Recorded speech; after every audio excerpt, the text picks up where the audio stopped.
Ala tuna hianin PP PP100 Harpy X3 Prisol pistol PCP pistol teka FPS kan test do ni e company lam pangkhanin FPS rating ron data chu kan test fe do ni FPS zang ni teka chin do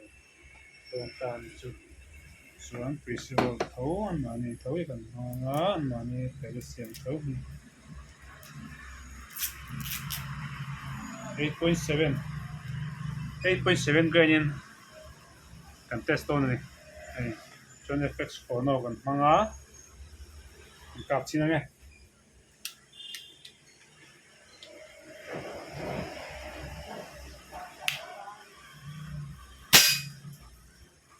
the sari somli 740 ya ka chu andare uphian mai zare chu kai che lo ni andar sok nai 747 the sari somli ani ya the sari somli pasari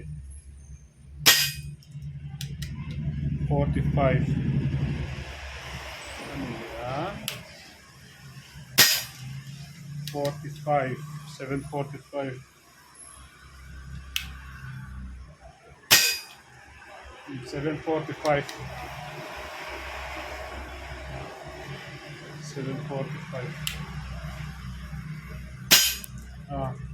tikhanin voiruk 6 shot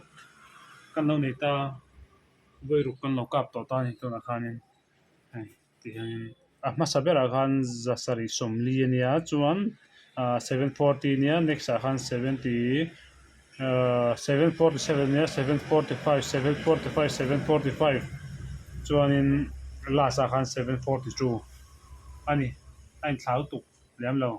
ti kan soi duwa FPS chu company zare tan ti ta ma se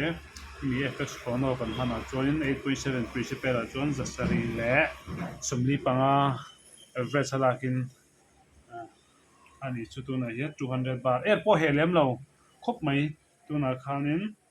voiru ko kap to ta ala ta hiam vak lo ti kan soi duwa chuanin asot kaung poi a that mel reu mai ti khanin voiru ko kap to ta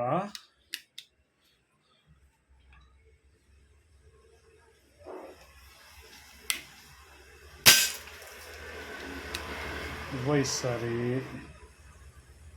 FPS chu kalang them mo lang the do don mo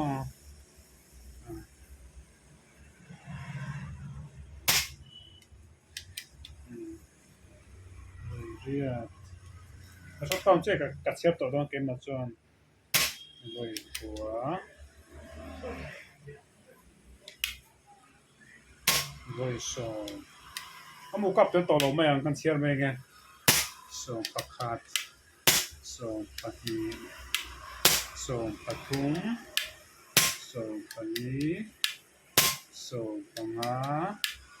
so paru so pasari so paria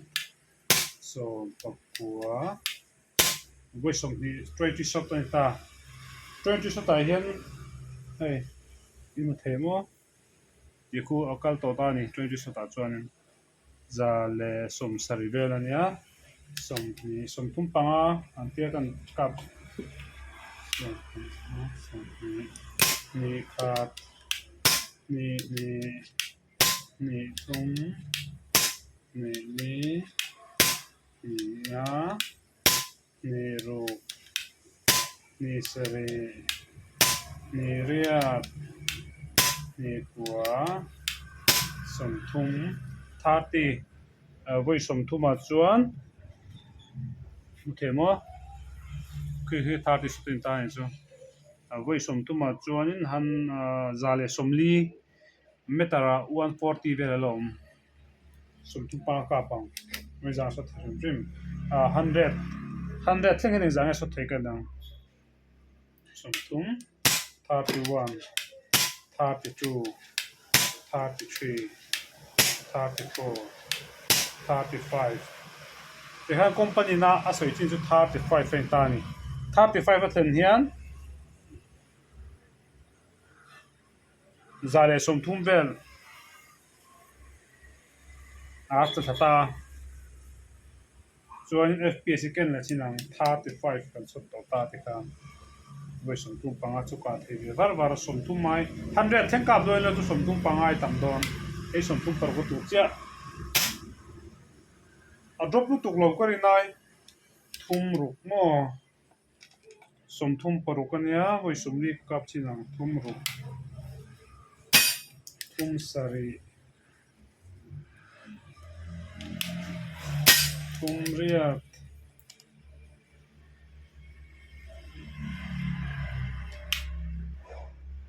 thum kwa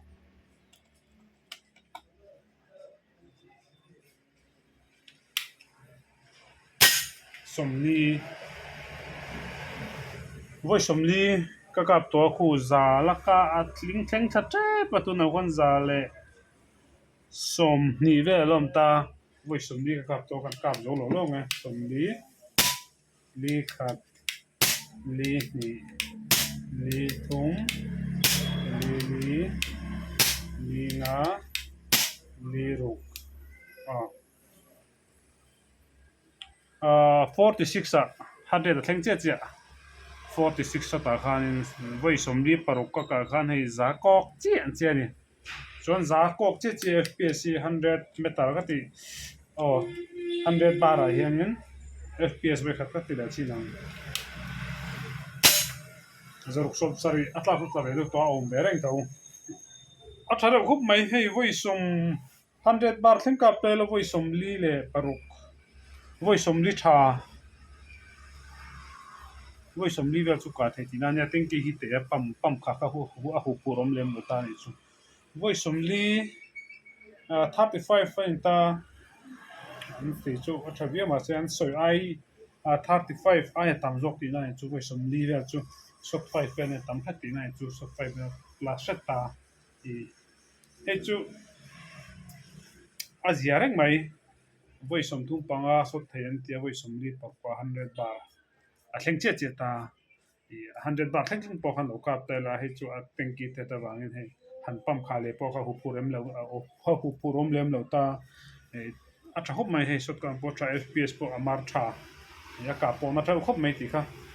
kan test le lok du ni khati zong kha pp harpy PP100 harpy x3 di fps akan tere the chu ni le pot ro se